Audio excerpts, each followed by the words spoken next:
Halo anak-anakku semua, hari ini kita akan belajar masih ukuran penyebaran data. Nah, ukuran penyebaran data yang akan kita bahas hari ini yaitu kuartil, desil, dan persentil. Nah, kalau kuartil itu kita membagi data menjadi 4 bagian sehingga nanti kuartilnya itu ada 3, Q1, Q2, dan Q3. Nah, kalau desil membagi data menjadi 10 bagian. Nah, sehingga nanti desilnya itu ada 9, D1 sampai D9. Kemudian persentil. Persentil itu membagi data menjadi 100 bagian sehingga nanti terdapat 99 persentil.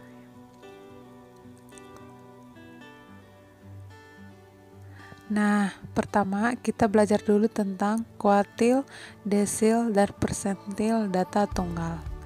Kuartil.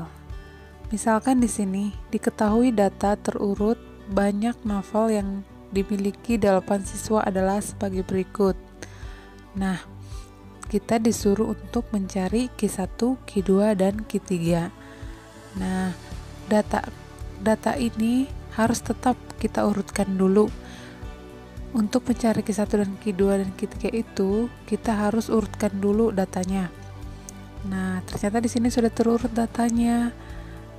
Nah, di sini terlihat bahwa X1 itu adalah data pertama, X2 itu adalah data kedua, begitu selanjutnya.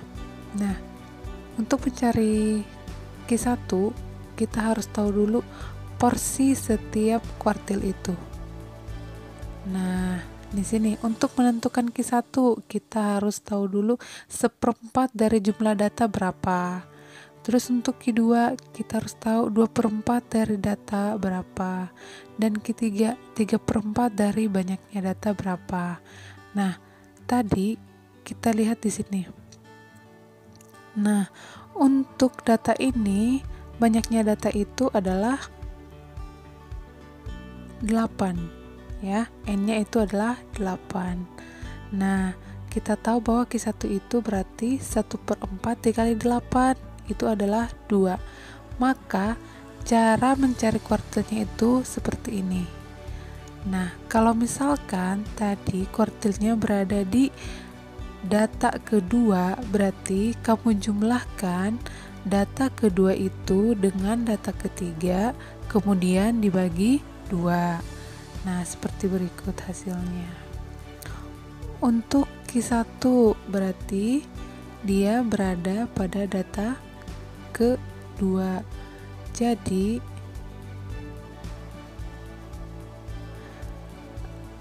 kuartil 1 itu adalah 6 ditambah 7 dibagi 2 sehingga didapatkan hasil 6,5. Kemudian untuk Q2 dia berada di data keempat. Kamu hitung di sini. Data keempat itu adalah 7. Berarti Q2 itu data keempat ditambah data kelima dibagi 2. Berarti 7 ditambah 10 bagi 2. Sehingga hasilnya adalah sebagai berikut.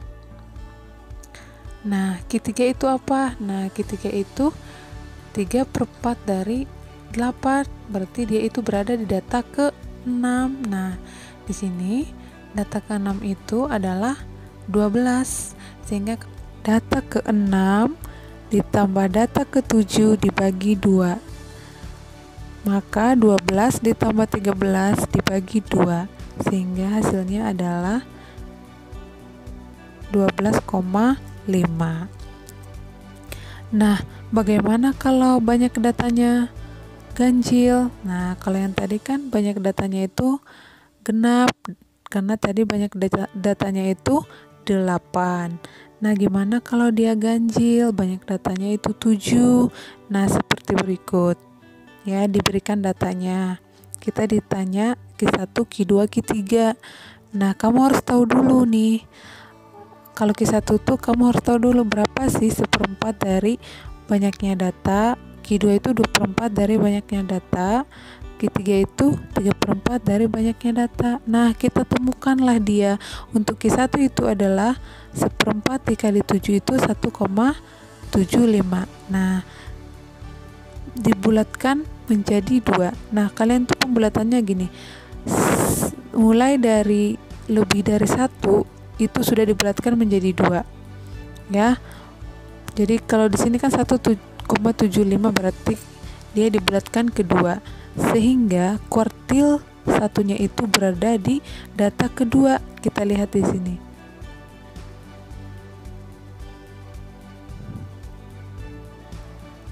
Nah, data kedua itu kan apa? 17 ya. Nah, sehingga Q1-nya itu adalah 17. Kemudian yang kedua kita dapatkan 2/4 dari 7 itu adalah 3,5. Kemudian dibulatkan menjadi 4 sehingga Q2-nya itu berada di data keempat. Nah, data keempat kamu hitung.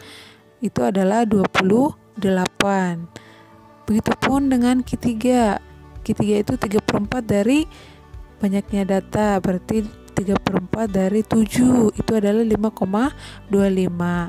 Dibulatkan menjadi 6, maka Q3-nya itu berada di data ke-6. Nah, data ke-6 di sini adalah 34. Kemudian kita sekarang beralih ke desil.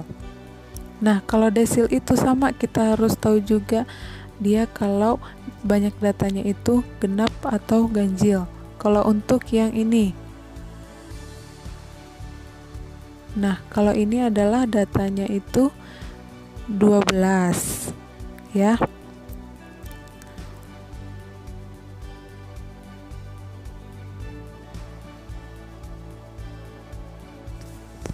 Nah, ini datanya yang di bawah ya. Yang ini yang 12 data 2, 3, 4, 5 dan seterusnya ya. Kalau yang atas itu salah ketik ya. Nah, datanya itu ada 12, berarti dia itu data yang genap. Nah, kalau yang genap tuh kita harus tahu dulu nih mencari posisinya D1, D2 dan seterusnya itu bagaimana. Nah, caranya gini. Nah, di sini kan kita disuruh mencari D1. Nah, berarti urutannya itu berada di caranya seperti ini. Kamu kalikan 1 dalam kurung 12 ditambah 1. Jadi kamu tambahkan 1 banyak datanya, terus dikali 1 karena dia desil 1, terus dibagi 10. Nah, kalau misalkan kita ditanya di 2, berarti kamu tambahkan dulu 12 ditambah 1 dikalikan 2. Kalau dia ditanya desil kedua, dibagi 10 gitu. Nah, untuk D1 ini kita temukan letaknya tuh di 1,3. Nah, 1,3 itu berarti terletak antara 1 dan 2. Sehingga X1, D1 itu adalah X1 ya, data pertama ditambah 0,3 kan 1,3 ya, berarti 1,3 itu kan didapat dari 1 tambah 0,3 sehingga kita buat X1 tambah 0,3 kali X2 kurang X1. Jadi data sesudah X1 itu dikurangkan dengan X1. Nah, sehingga kita dapatkan hasilnya berikut. Sama D9 juga seperti berikut ya. Jadi karena ini kan hasilnya 11,7, berarti dia antara 11 dan 12. Nah, sehingga kamu cari nih 11,7 kan didapat dari 11 ditambah 0,7, makanya di sini 0,7. Nah, data ke-11 itu berapa? Nah, di sini kan data ke-11 itu adalah 8.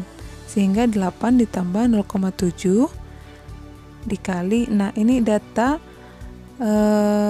setelah 11 ya, dikurang data ke-11. Nah, data setelah 11 itu kan 8 juga, berarti data ke-11 juga 8, berarti 8 kurang 8, sehingga hasilnya berikut.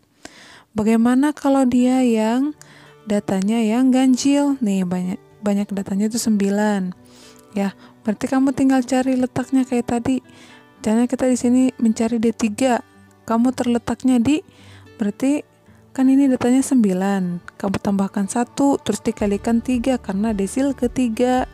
Nah, sehingga didapat hasil adalah 3. Nah, ini langsung saja karena dapatnya 3, berarti kamu cari data ketiga itu berapa. Nah, data ketiga di sini adalah 18.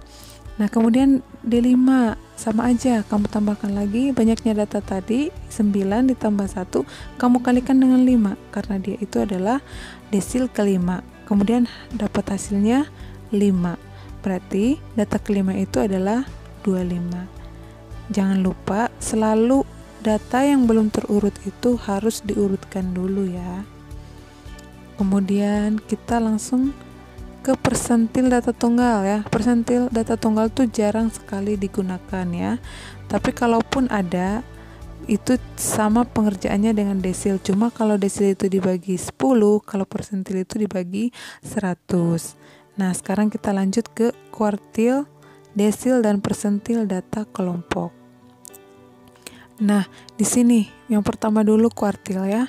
Ini ada tabel di sini seperti biasa ya. Kita disuruh menentukan Q1, Q2, dan Q3 dari data tabel tersebut. Nah, caranya gini. Untuk Q1 itu kan tadi Miss sudah bilang kalau Q1 itu adalah 1/4 dari banyaknya data. Nah, banyak data di sini kan totalnya adalah 50. Sehingga 1/4 dikali 50 itulah letak Q1-nya. Nah, ternyata 50 dibagi 4 itu adalah 12,5. Kita lihat di tabel ini. Kira-kira dia berada di kelas berapa sih kalau sampai 12,5. Nah, untuk yang kelas pertama kan sampai 5. Yang di kelas kedua 14, berarti otomatis dia berada di kelas 50 sampai 59 seperti berikut ya. Sehingga kita kayak minggu kemarin kita cari dulu tepi bawah kelas. Tepi bawah kelas itu adalah batas bawah dikurangi 0,5. Nah, 50 dikurang 0,5 itu adalah 49,5. Nah, kemudian ditambah ya. Yang tadi 1/4 dari 50 tadi 12,5 dikurang. Nah, dikurang frekuensi sebelum kuartil 1 itu. Nah, sebelum di kelas 50 sampai 59 berarti frekuensinya itu adalah 5. Sehingga 12,5 dikurang 5. Nah, yang untuk 14-nya itu didapat dari frekuensi pada saat kelas kuartil 1 itu. Berarti pada kelas 50 sampai 59 frekuensinya itu adalah 14, sehingga dapat 14. Kemudian dikali 10. 10 itu apa? 10 itu panjang kelas. Nah, panjang kelas di sini kan 40 sampai 49, berarti dia panjang kelasnya adalah 10. Nah, ini mah tinggal penjumlahan saja dan perkaliannya. Kamu kerjakan dulu yang perkalian dulu, baru jumlahkan dengan 49,5 sehingga didapat 54,86. Nah, untuk Q2 sama saja. Jadi 2/4 dari 50 itu 25. Berarti kamu hitung dulu di sini 25 sampai mana. Nah, setelah dihitung berarti kira-kira dia berada di 60 sampai 69. Berarti tepi bawahnya adalah 59,5. Kemudian untuk yang 19 ini dari total sebelum 6 pada kelas 60 sampai 69, berarti 5 tambah 14 jadi 19 ya. Terus yang untuk 16-nya itu dari frekuensi pada saat kuartil 2 itu, berarti 60 sampai 69 frekuensinya itu adalah 16 sehingga 16. Nah, ini tinggal hitung saja. Kemudian yang untuk Q3 itu berarti 3/4 dari 50 itu adalah 37,5. Kamu hitung lagi. Di sini tuh kira-kira dia 37 sampai mana? Dia sampai yang interval yang di pada 12. Nah, berarti kamu tahu bahwa tepi bawahnya itu adalah 70 kurang 0,5 ya. Nah, sama saja, sama halnya dengan itu. 35 dari mana sih? Dari ini. kan beradanya di 12 ini, frekuensi 12. Nah, sebelumnya itu totalnya berapa? Ternyata 35. Nah, yang 12 itu adalah dari tabel ini frekuensi pada saat kelas 70 sampai 79 itu adalah 12. Nah, sehingga didapat hasilnya berikut. Oke, hasilnya adalah seperti berikut. Kemudian untuk desil sama dengan kuartil, cuma kalau kuartil itu kan dibagi 4, kalau ini dibagi 10 ya. Nah, kalau yang ini nih berarti 5/10, karena dia ditanya desil kelima ya, berarti 5/10 dikali 50 ya, hasilnya 25. Sama saja pengerjaannya dengan kuartil, berarti dia itu 25 itu berada di kelas mana? Di 60 sampai 69, sehingga tipe bawahnya itu adalah 59,5. Nah, untuk yang 19 itu kamu cari, kan tadi dia berada di 60 sampai 69, berarti sebelumnya total frekuensinya berapa? Oh, 19, sehingga itulah dia. Jadi yang 16 dari mana? Nah, tadi kan desil 5-nya berada di 60 sampai 69, berarti frekuensinya 16 ya. Sama aja, 10 itu adalah panjang kelas. Begitu juga dengan di 9, kamu tinggal rubah saja. Berarti kalau dia di 9 berarti 9/10. Nah, kalau misalkan tanya di 8 berarti 8/10 gitu ya. Sama saja. Kemudian persentil. Nah, kalau persentil tuh sama juga dengan kuartil dan desil. Cuma kalau persentil itu dibagi 100. Nah, misalkan yang ini nih. Nah, kita ditanya persentil 30, berarti 30 dibagi 100 dikali banyaknya data 50, dapatlah dia 15. Nah, kalau misalkan ditanya persentil 80, berarti kamu 80 bagi 100 kali 50 begitu. Nah, ternyata setelah dihitung dari tabelnya ini, persentil 30 tuh berada di 15. Nah, 15 sampai mana? Oh, adanya di 50 sampai 59, sehingga tipe bawahnya adalah 49,5. Kemudian 5-nya dari mana sih? 5-nya dari frekuensi sebelum kelas persentil 30. Persentil 30 kan tadi di 50 sampai 59, sehingga sebelumnya frekuensinya itu adalah 5 ya, sehingga didapat 15 dikurang 5. 14-nya dari mana? Oh, 14-nya itu dari frekuensi pada saat persentil 30 itu, yaitu 14. Sama dengan 90 juga ya. Nah, sehingga didapat hasilnya seperti berikut.